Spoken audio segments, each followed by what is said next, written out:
अस्सलाम वालेकुम students, here your chemistry instructor Mohammad Irfan Karim and welcome to my YouTube channel success preacher. हम लोगों ने कार्बोक्सिलिक एसिड को लेकर एक सीरीज स्टार्ट की हुई है। उसी के अंदर हमारे पास आज 5th लेक्चर है। इस लेक्चर के अंदर हम लोग जो टॉपिक डिस्कस करने वाले हैं वो हमारे पास है physical characteristics of carboxylic acid. Physical characteristics of carboxylic acids के अंदर हम लोग 6 चीज़ों को डिस्कस करेंगे: smell, solubility, boiling point, melting point, acidity and reactivity. आइए इनको हम लोग वन बाय वन करके देखते हैं। सबसे पहले हमारे पास जो पॉइंट आ जाता है वो हमारे पास है स्मेल, के कार्बोक्सिलिक एसिड की स्मेल किस तरह की होती है।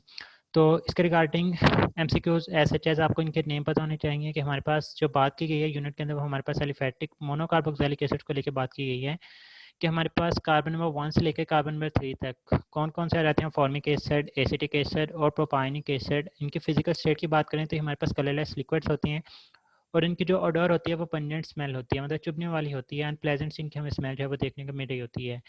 और अगर हम लोग कार्बन नंबर 4 से 6 की बात करते हैं जिसके अंदर हमारे पास butyric acid, valeric acid, caproic acid आ जाते हैं, तो इनकी जो फिजिकल स्टेट होती है वो हमारे पास कलरलेस लिक्विड्स होती हैं और इनकी जो ऑडर होती है वो हमारे पास समवट अनप्लेजेंट स्मेल होती है। मीन टू से रेंसिड बटर, जिस तरह से हमारे पास मक्खन अगर ख़राब हो जाता है तो उसमें से जिस तरह की स्मेल आ रही होती है तो उस तरह की स्मेल जो है वो हमें aliphatic carboxylic acid carbon number 4 से 6 तक देखने को मिली होती है। और हम लोग बेंजोइक एसिड की बात करते हैं तो ये हमारे पास क्रिस्टलाइन सॉलिड होता है और इसकी जो ऑडर होती है वो हमारे पास ऑडर लेस होती है, मतलब इनकी किसी भी किस्म की स्मेल जो है वो हमें देखने को नहीं मिल रही होती।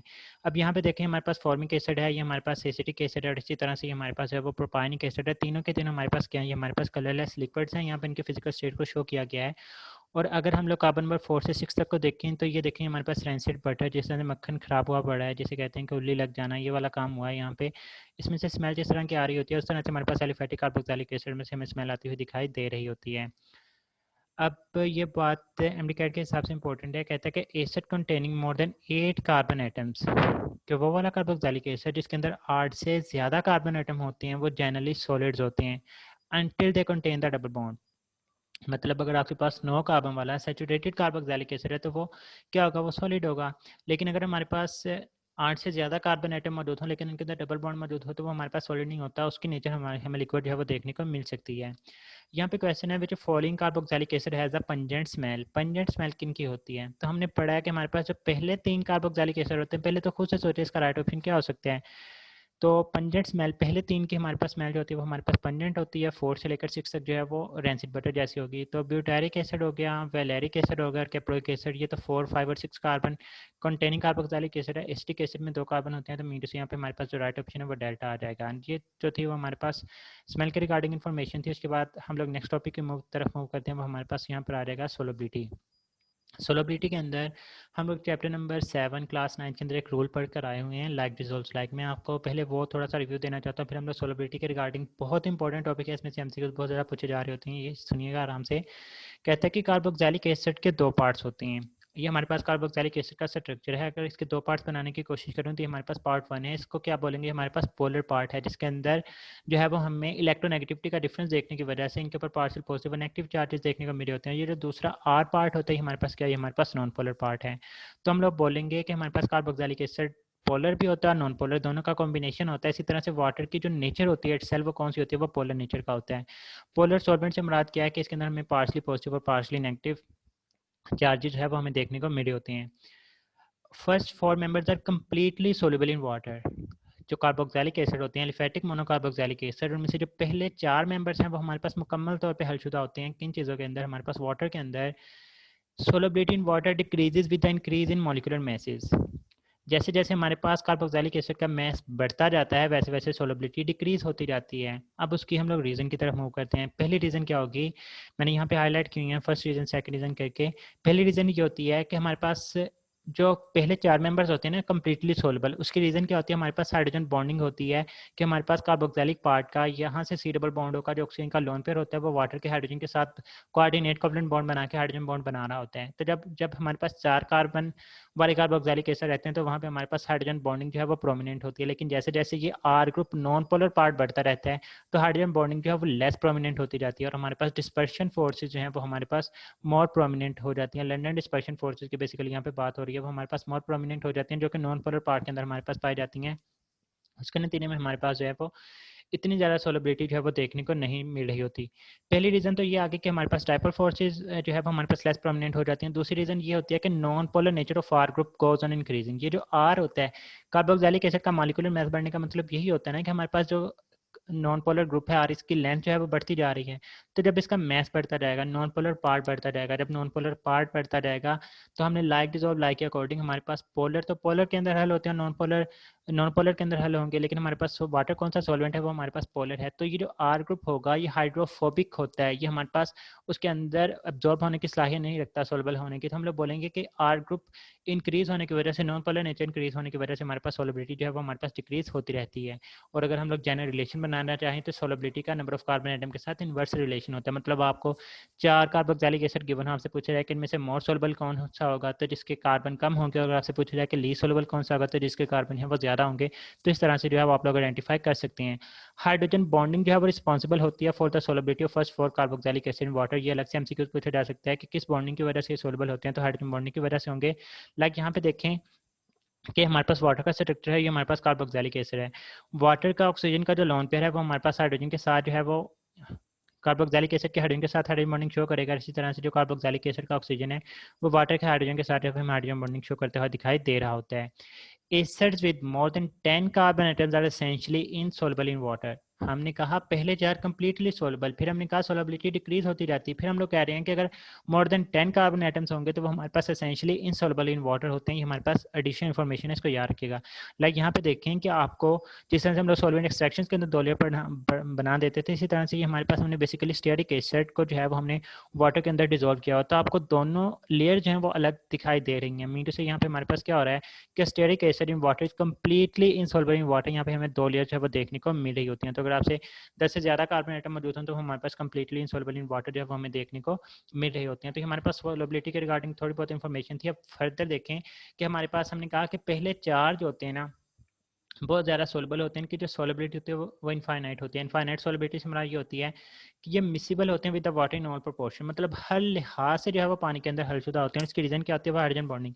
अब जैसे जैसे इसके अंदर नंबर ऑफ कार्बन एटम्स बढ़ते जा रहे हैं वैसे वैसे क्या हो रहा है कि इसकी सोलबिलिटी जो है वो हमारे पास डिक्रीज होती जाती है। रीज़न आपको बता दी कि नॉन पोलर ग्रुप बढ़ता रहता है हमारे पास, इसके अंदर जो हाइड्रोजन बॉन्डिंग होती है वो हमारे पास लेस प्रोमिनेंट हमें होती है, दिखाई दे रही होती है।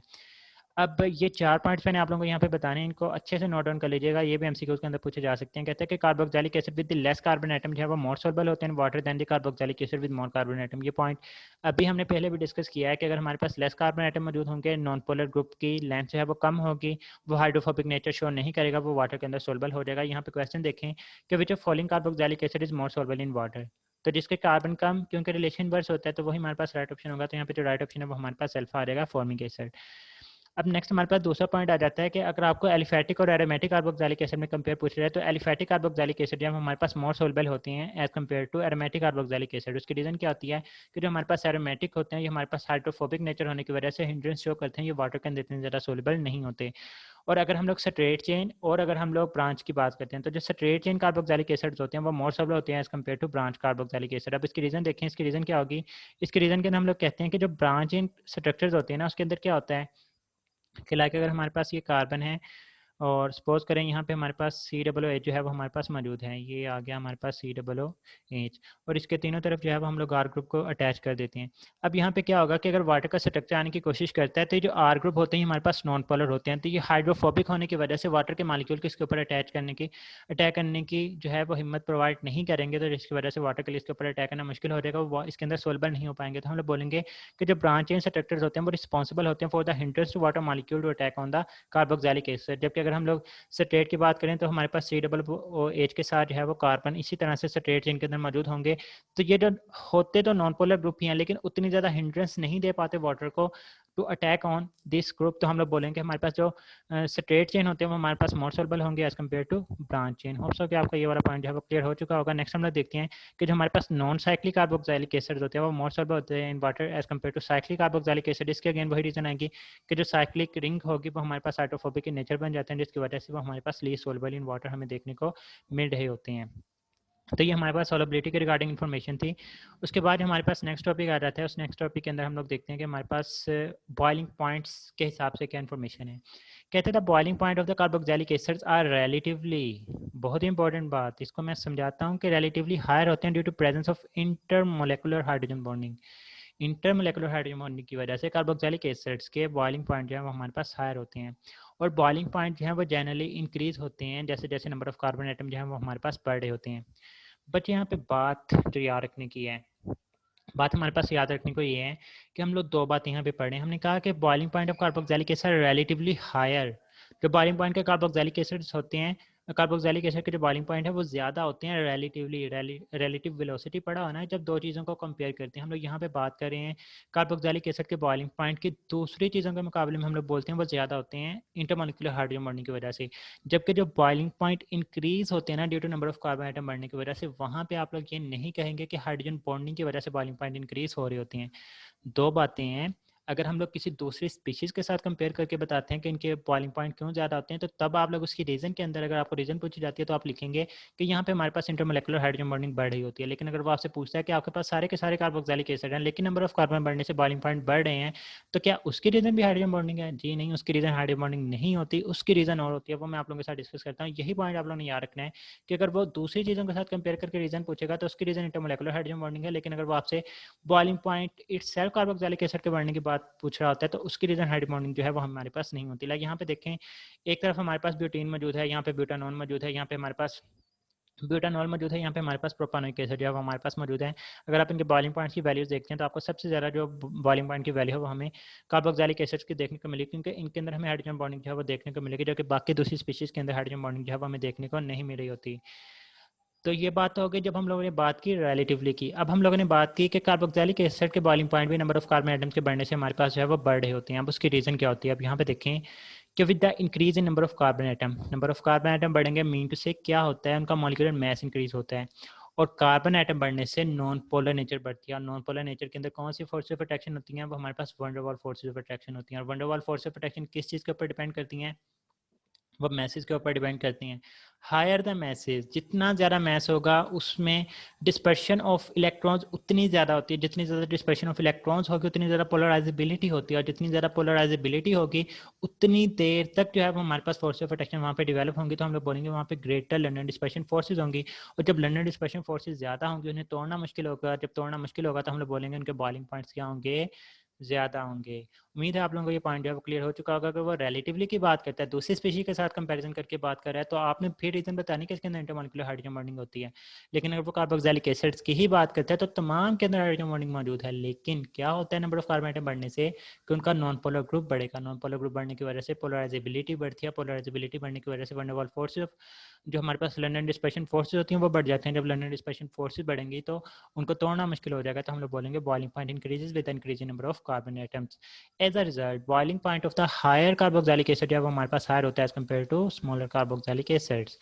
अब क्वेश्चन है हमारे पास कि which of following carboxylic acid has more boiling point? So higher the number of carbon atoms higher will be its boiling point. Mean to say यहाँ पे हमारे पास जो राइट ऑप्शन है वो हमारे पास ब्यूटारिक एसिड आ जाएगा। नेक्स्ट देखें हैं कि यहाँ पे हमारे पास कार्बोक्सिलिक एसिड इनकी वैल्यूज ऐसे जैसे हमारी बुक के अंदर गिवन है, तो आप इनको अच्छे से याद करना है कि फॉर्मिक एसिड की वैल्यू 373 केल्विन 100 डिग्री सेल्सियस। अब ये पॉइंट भी बहुत इंपॉर्टेंट है, क्वेश्चन पूछा जा सकता है कि which of following carboxylic acid has the same boiling point as water. तो वाटर का बॉइलिंग पॉइंट भी 100 डिग्री सेल्सियस और फॉर्मिक एसिड का भी सेम। तो यहाँ पे हमारे पास राइट ऑप्शन होगा वो फॉर्मिक एसिड होगा। जबकि यहाँ पे ये बात भी काबिल गौर है कि जैसे जैसे नंबर ऑफ कार्बन आइटम बढ़ रहे हैं हमारे पास उनके बॉइलिंग पॉइंट जो है हमें बढ़ते हुए दिखाई दे रहे हैं। तो ये हमारे पास बॉइलिंग पॉइंट के रिगार्डिंग इन्फॉर्मेशन थी। नेक्स्ट हम लोग बात करते हैं कि अगर हम लोग इनको नॉन पोलर सॉल्वेंट्स के अंदर यहाँ से भी एमसीक्यूज पूछे जा रहे होते हैं।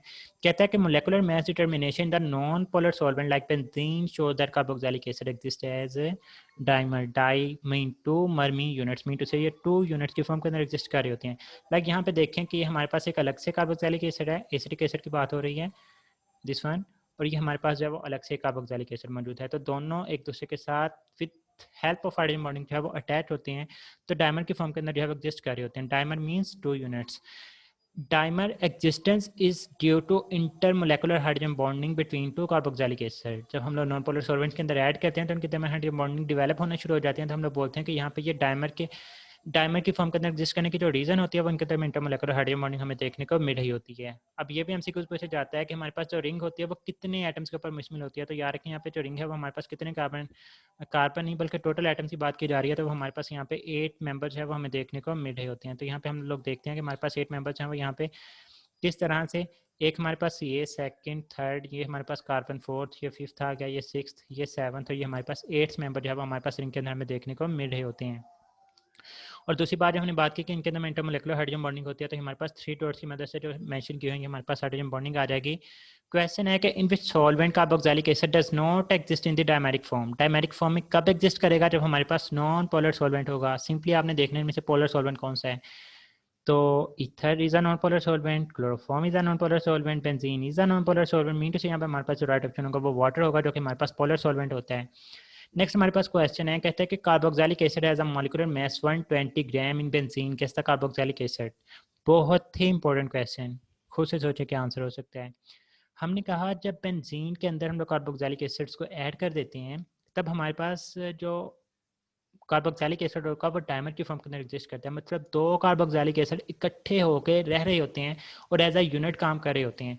मीन टू से जब हम लोगों ने बेंजीन के अंदर मैस देखा तो वो हमारे पास सिंपली एक कार्बोक्सिलिक एसिड का नहीं होगा, वो हमारे पास दो कार्बोक्सिलिक एसिड इकट्ठे रह रहे थे, उनका मैस हम लोगों ने कलेक्ट करके यहाँ पे देखा। तो 120 का आप सिंपली 2 के ऊपर डिवाइड करेंगे, आपके पास एक कार्बोक्सिलिक एसिड का जो है वो हमारे पास मैस आ जाएगा, जो कि हमारे पास आएगा 60 ग्राम। अब आपने सिंपली यहाँ पे देखना है कि हमारे पास 60 ग्राम किस कार्बोक्सिलिक एसिड का मैस है। तो अगर आप लोग इनको कैलकुलेट करते हैं तो हमारे पास जो राइट ऑप्शन है वो हमारे पास एसिटिक एसिड जो है वो देखने को मिलेगा। इन शॉर्ट, अगर नॉन पोलर सॉल्वेंट के अंदर आपको कोई भी वो मोलेकुलर मैस देके पूछता है कि बताएं कौन सा एसिड है, तो जो भी मोलेकुलर मैस गिवन होगा आपने उसको 2 के ऊपर डिवाइड करके मैस देखना है कि कौन सा है, फिर उस मैस को देखना है कि किस कार्बोक्सिलिक एसिड का होगा, वही हमारे पास राइट ऑप्शन हो सकता है। अब यहाँ पे एक और क्वेश्चन कहते हैं कि carboxylic acid which has a molecular formula C6H12O4 in benzene is. Again benzene की बात करें, बेंजीन के अंदर मोलेकुलर फार्मूला पी डबल हो जाते हैं। तो सबसे पहले आपने क्या करना है, इसको 2 के ऊपर डिवाइड कर देंगे। जब आप इसको 2 के ऊपर डिवाइड करेंगे तो हमारे पास C3 आ जाएगा, हाइड्रोजन जो है वो हमारे पास 6 आ जाएंगे और जो हमारे पास ऑक्सीजन है वो हमारे पास 2, C3H6O2 मीन 3 कार्बन वाली आपके पास है। यहाँ पे कार्बोक्सिलिक एसिड होगी वो हमारे पास प्रोपायोनिक एसिड होगा। उम्मीद है आप लोगों को बॉइलिंग पॉइंट के रिगार्डिंग इन्फॉर्मेशन जो है वो पसंद आई होगी। अब हम लोग बात करते हैं नेक्स्ट पॉइंट जो कि हमारे पास आ जाते हैं मेल्टिंग पॉइंट्स। मेल्टिंग पॉइंट्स के बारे में याद रखें कि एबनॉर्मल ट्रेंड हमें देखने को मिला होता है। क्या होता है कि जो कार्बोक्सिलिक एसिड के अंदर even number of carbon item मौजूद होते हैं, उनके मोर मेल्टिंग पॉइंट देखने को मिलते हैं then the next lower and the higher members containing the और नंबर ऑफ कार्बन आइटम। मतलब अगर 2 कार्बन वाला कार्बोक्सिलिक एसिड है तो उसका मेल्टिंग पॉइंट एक कार्बन वाले से भी ज़्यादा होगा, 3 वाले से भी ज़्यादा होगा। अगर हम लोग 4 कार्बन वाले की बात करते हैं तो उसका मेल्टिंग पॉइंट 3 वाले से भी ज़्यादा होगा और 5 वाले से भी हमें ज़्यादा देखने को मिल रहा होता है। लाइक यहाँ पे देखें, formic acid, acetic acid, propanoic acid. अगर हम लोग पहले 3 को कंपेयर करते हैं तो हमारे पास जो एसिटिक एसिड है इसका मेल्टिंग पॉइंट है वो हमारे पास 17 degree Celsius greater has compare to formic जो कि एक कार्बन, और हमारे पास प्रोपानिक एसिड है।